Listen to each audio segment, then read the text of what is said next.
Before leaving home, as she did almost every day, she opened her Bible out of habit. It wasn't a solemn moment, nor one filled with expectation. It was something simple, woven into the morning routine, just like coffee and her bag on the table. She read a short verse, barely pausing on it. The heart of man plans his way, but the Lord directs his steps. She closed the book without reflecting much on it, put the Bible away, turned off the light, and left. On the way to the hospital, nothing suggested the day would be any different.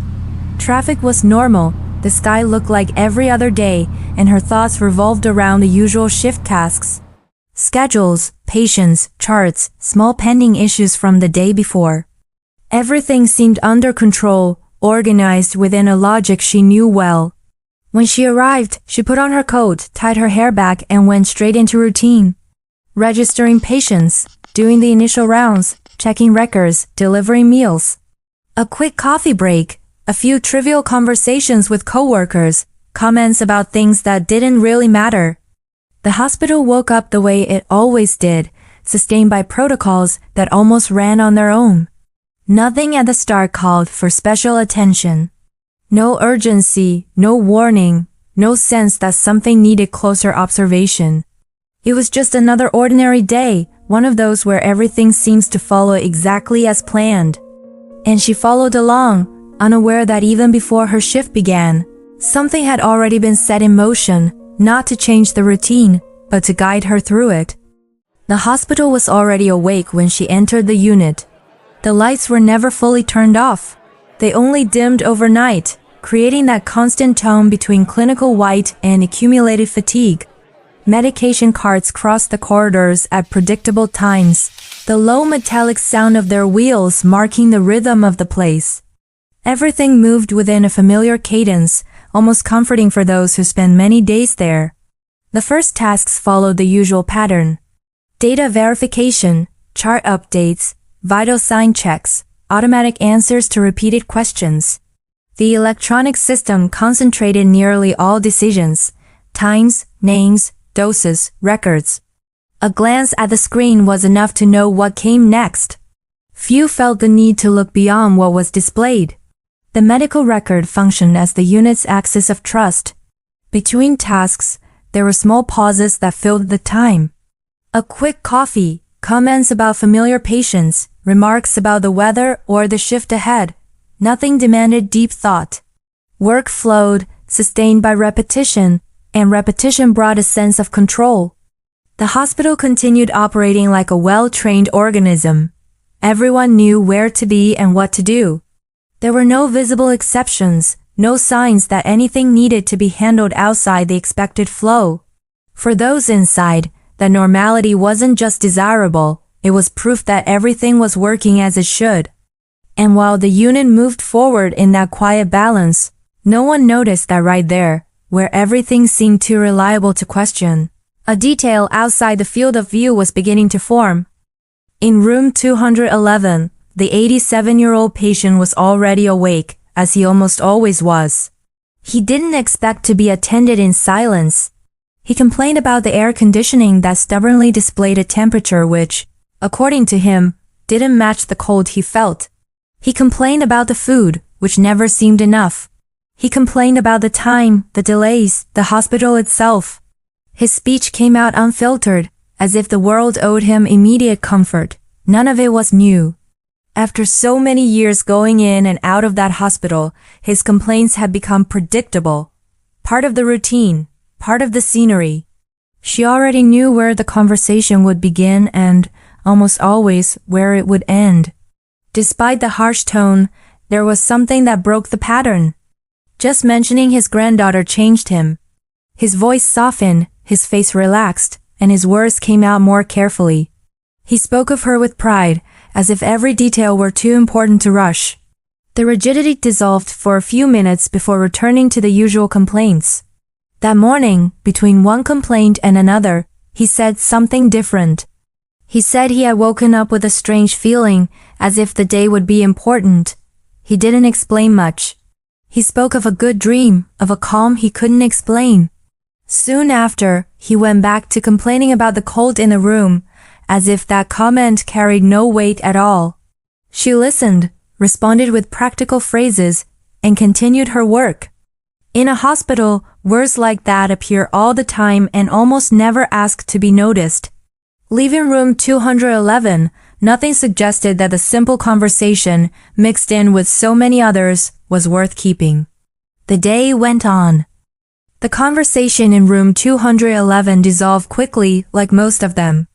The patient returned to his familiar complaints, she responded automatically, adjusted what needed adjusting, and left. In the corridor, the constant sound of footsteps and low voices replaced what had been said. Other doors opened, other patients called, other demands arose. Still, as she walked through the unit, his phrase lingered for a few moments before fading. Not as a warning, nor as a clear premonition. It was more a light impression, almost physical, something that didn't translate into organized thought. A comment too simple to take seriously, too common to question. She made no connection to the verse she had read earlier. At that moment, nothing seemed connected. The day went on like any other, sustained by schedules, records, and small urgencies that resolved themselves without effort. The hospital left no room for long reflection. Soon after, routine filled everything again. The next task, the next room, the next name on the screen. The phrase was left behind, mixed into the noise of so many words spoken and forgotten during an ordinary shift. Only much later would she understand why that brief impression hadn't disappeared completely. Still in the middle of routine, the head nurse called her to the station. The ICU was short-staffed and needed immediate support. It wasn't an invitation or a suggestion. It was an operational need, the kind that doesn't invite discussion. She listened, nodded, and changed direction. It had been a long time since she'd worked in the ICU. As she walked there, she felt the uncomfortable sensation of entering a place that was both familiar and strange. The corridors were the same, but the rhythm was different. Doors more closed, sounds more restrained, attention more focused. It felt like changing roles without notice, as if it were an improvised first day. When she arrived, she asked what her task would be.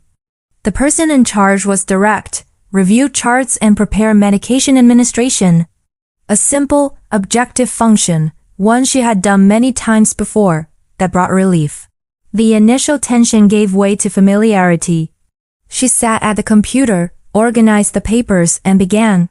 The IQ functioned under its own protocols, silent and precise. Everything seemed clear, defined, with no room for improvisation. The sense of displacement faded. There, as in any other unit, it was enough to follow what was indicated. And she did, without realizing that at that moment, she was no longer exactly where she had planned to be when she left home. With the charts in front of her, work began to flow easily. Names, beds, times, protocols. A screen organized everything in a logical sequence that required no extra effort. Just follow. Familiarity with the task brought a sense of stability too quickly to be questioned. She printed chart after chart, checking essential fields, arranging medications in the order indicated by the system. Nothing stood out.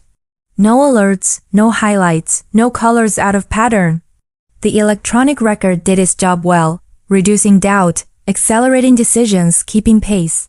The ICU remained quiet.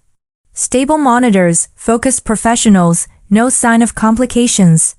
The environment reinforced the idea that everything was under control. When routine works, it anesthetizes. Attention stops being active and becomes merely sufficient. As she worked, the strange feeling of having been displaced almost completely disappeared. The task was simple, the process familiar, the system pointed the way. There was no reason to review beyond what was necessary, no reason to slow down. This was exactly how it was supposed to be. Everything suggested she should just continue. When the last chart came out of the printer, a coworker hurried to the station. The patient in room 211 was calling for her, insisting on being attended by her specifically. It wasn't unusual.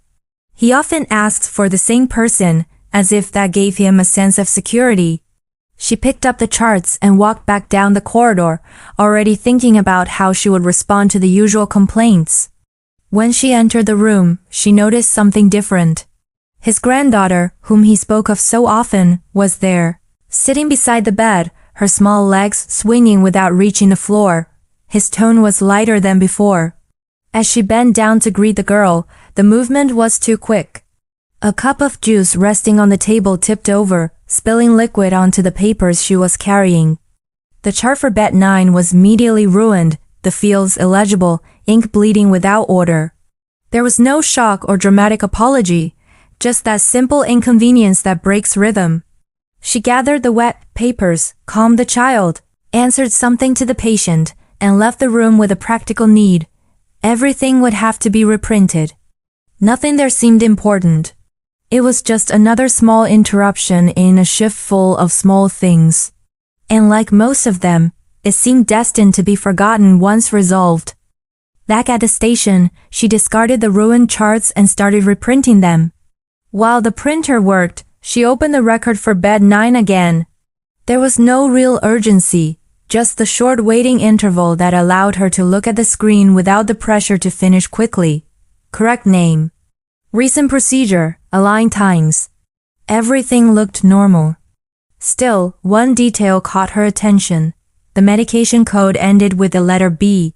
It didn't flash or stand out. It was small, discreet, easy to ignore. She wasn't a medication specialist, but she knew enough to feel uneasy. That B indicated a stronger protocol, a type of sedation meant for very controlled situations, usually when the patient has full support and constant monitoring. Not for someone who had just come out of surgery and was still under the effects of anesthesia. In her mind, the image was simple. The patient's body was still waking up. The anesthesia hadn't fully worn off. Giving deep sedation at that moment would be like putting a strong brake on someone who had barely started walking again. The risk didn't come from the drug itself, but from the wrong timing. She thought of breathing slowing too much, of the body relaxing beyond its limit. Not pain, not a visible crisis, but something silent that could happen without anyone noticing. A brain resting more than it should, to the point of forgetting to breathe. For a few seconds, she considered moving on. The system showed no error. The prescription was active. Everything looked validated. But the discomfort didn't pass. It wasn't fear nor absolute certainty. It was the clear sense that continuing without checking would be irresponsible. She opened the history, scrolled more carefully, compared fields that usually didn't require attention. Nothing changed in the system. What had changed was her focus. That was when she decided to confirm with the doctor. Not because she had concrete proof, but because after understanding what that medication could do in that state, moving forward was no longer acceptable. The automatic flow had been broken. Not by an alarm, not by an order, but by a second look that refused to ignore a silent risk. Confirmation from the doctor brought no immediate relief. On the contrary, the response came too quickly to be comforting. The prescription was, in fact, wrong. The correction had been made in the system hours earlier, but the update hadn't been reflected in the active charts. The old code remained valid where almost no one looked anymore. From that point on, the problem stopped being limited to a single bed. As other IQ charts were reviewed, the same pattern began to appear.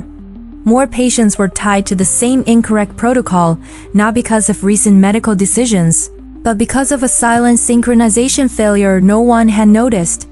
Did you enjoy this testimony? Become a member of the Christian Wisdom Society and gain access to the final part of this episode. As a member, you will also receive access to a wide range of content, daily devotionals, stories to share with your children or grandchildren, and messages that strengthen your faith. By becoming a member, you help us continue spreading the Word of God and keep this work alive. Link in the profile.